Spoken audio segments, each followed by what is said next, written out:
say welcome to all of you out there to this fireside talk with Dantar Oosterwal, the chair of the upcoming conference in Ann Arbor next month, beginning of next month even.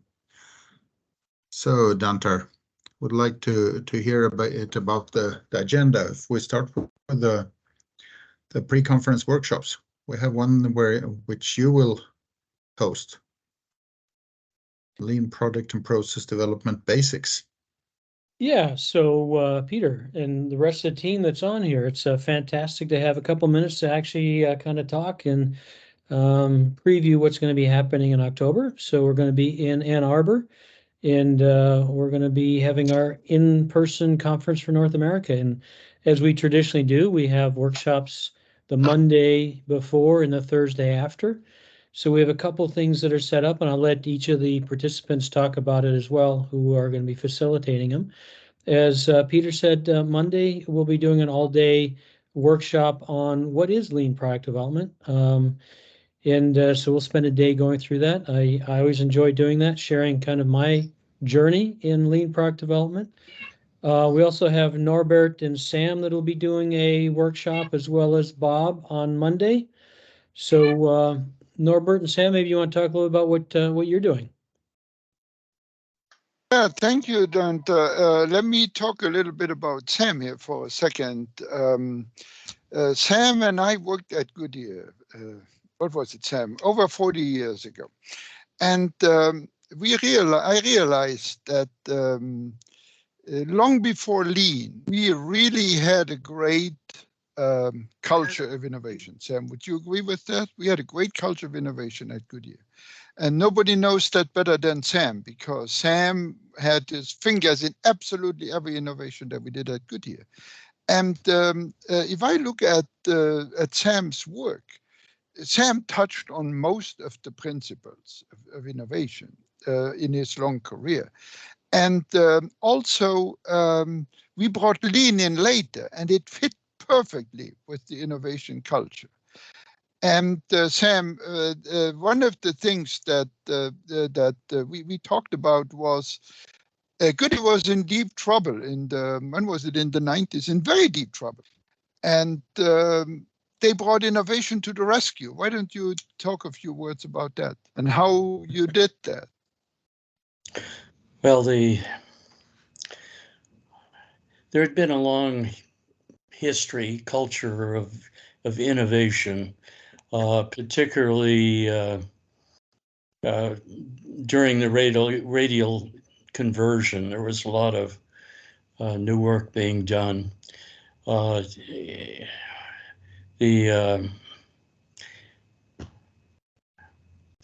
project that Norbert was referring to is the AquaTread, which the ideas originated 12 years before with this innovation culture. There are a lot of activities in order to obsolete their own products. Goodyear had a philosophy that if somebody was going to obsolete their products, it was going to be Goodyear. So they, looking in all directions, trying to forecast the future, understand what was happening, and have a lot of initiatives outside of the current business plan. Those activities eventually resulted in a number of new products, some of which actually saved Goodyear, AquaTread being one, the Assurance product line being another, even the self-sealing DuraSeal products. Those are just a few that I am aware of.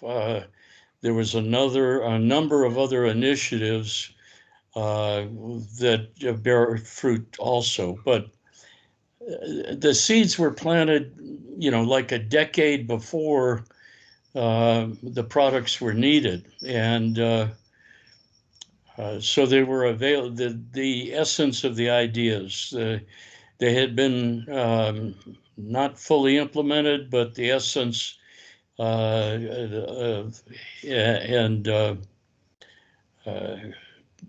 been essentially reduced to practice. They were ready to go. And so when the company really got into trouble, they had to deviate from the same old routine, things that worked in the past.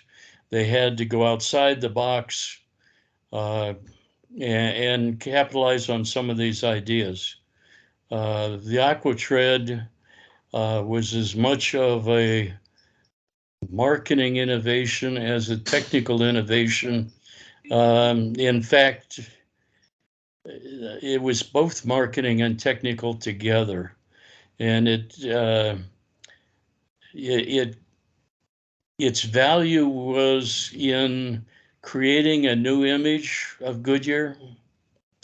The industry and Goodyear, had kind of slipped into a kind of a commodity mentality. And with AquaTread, Goodyear was able to go to market with a lot of innovative advertisements, point of sale, and so on. The product itself was developed to meet an emerging need, which was wet traction. There's a long story on that. I don't want to go into it now, but no, not today. Not today. We will yeah. do the long stories in the workshop, Sam. Yeah, I've got a lot of stories. Yeah, and what we're going to do is Sam and I reflected a lot on that culture that Goodyear had. And what were the key principles? What were the key innovation principles? And then I supplemented with a lot of other ones that I learned later on, and even that are well known in the industry, in the literature. But I learned a lot from Procter & Gamble, from 3M and other companies who are really, really good at the innovation. We will supplement with that and really bring it to what should a company who is already lean and who is already practicing innovation excellence, what does a company like that, how can they bring in and make sure they have a sustainable culture of innovation to always have the right product at the right time? We will reflect on how that culture really saved Goodyear. Sam will show the data for that, or I have the data for that. But then we will also take it into how can you make this sustainable? Goodyear was able to make it sustainable. How can every company use these principles and make a culture of innovation and operational excellence sustainable? So that's kind of the gist of the workshop there. So Norbert and Sam, that sounds fantastic. Looks like a fantastic way to really re-energize companies that are looking to bring innovation in their flow. So thank you. Looking forward to hearing that. Bob, can you talk briefly about what you'll be doing?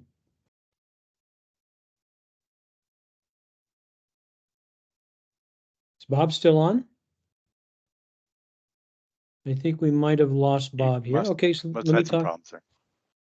Let me talk to Bob's item then. So Bob has really been focused on women in engineering, minorities in engineering, and has been working with the Society of Women Engineers, specifically at the University of Michigan, to be talking about what the role of women are in the sciences and engineering fields. So he'll be doing a session on Monday afternoon, specifically focused on how to promote, how to support, and how to encourage women in the sciences and engineering fields. So that's going to be a really positive, exciting thing. And if anybody is in SWE or at the University of Michigan, I believe that there's a discount for you to attend, and would love to have you learn something from Bob and Wendy. And then Thursday, after our actual sessions, we'll be having workshops as well. So together with Durwood, Durwood and I will be talking about how to create reusable knowledge. Durwood, I think you're on. Do you want to talk a little bit about that? Because it's always fun to work together on projects. Yeah, I'd be happy to talk a little bit about this. We'll have a very hands-on session here where we walk through the steps of how to map out what the key variables are that you should be looking at, and then brainstorming about how you might be able to visualize those for useful trade-off curves and limit curves. And we'll use some case studies to illustrate how that would work and do some good problem solving together. So it should be a really great session. Yeah, it'll be a lot of fun working together again on this, Durwood. So in the morning, I believe we're going to do some training, and then the afternoon we'll actually do some coaching and support people who want to bring in actual problems to go work on. So that'll be a lot of fun. Yeah, roll up your sleeves and get to work. The best way to learn. And then Jeff, I think you've got something in the morning. Do you want to talk a little bit about that one? I think you and Peter are going to be doing something. Yes, Peter and I are excited to talk about the relationship of agile and lean and how it's used with software and with hardware. We at my organization, we do software and hardware development, and we use lean principles, lean product development and process development. But at the same time, we have agile elements in there as well. And so we'll talk about how agile and lean relate and how you can really do this, whether you're doing software or you're doing hardware. It's really not dedicated simply for hardware or simply for software. It can be used with both disciplines. It will be very much a practical view on how to improve your product development with all the tools that are available. It'll be fun. That sounds fantastic. I'm sorry, I'm going to be tied up at the same time. I would love to see it. So hopefully you're going to be recording it.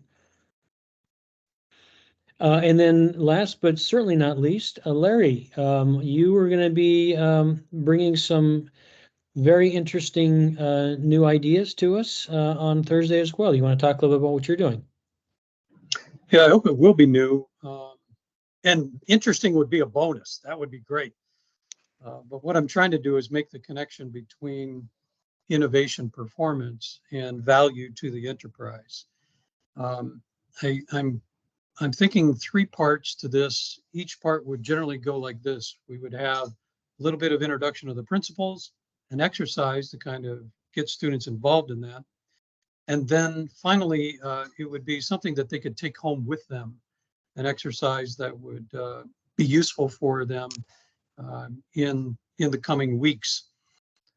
I've got 3 sections to this on the 3 hours. The first would be just looking at the process itself as a big picture and how the system works in general. So Dantar, you're very familiar with this. It's kind of the 7+1, but I'm going to be looking at primarily the pipeline, managing that, and then looking at defining what would be the critical few measurements that the practitioner would want for them to measure their process. And then finally, how would they implement improved innovation performance? And here, instead of teaching like set-based, I want to demonstrate how set-based will give them improved performance and improved value. And so I want to make the ties to lean product development, specifically in how they will manifest improved performance in the system and value to the enterprise. That's my goal. That's what I'm trying to do.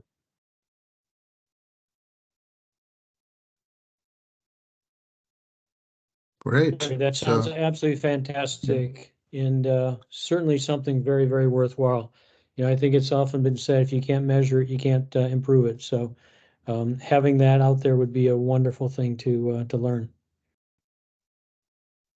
So I think we will end our session on the workshops.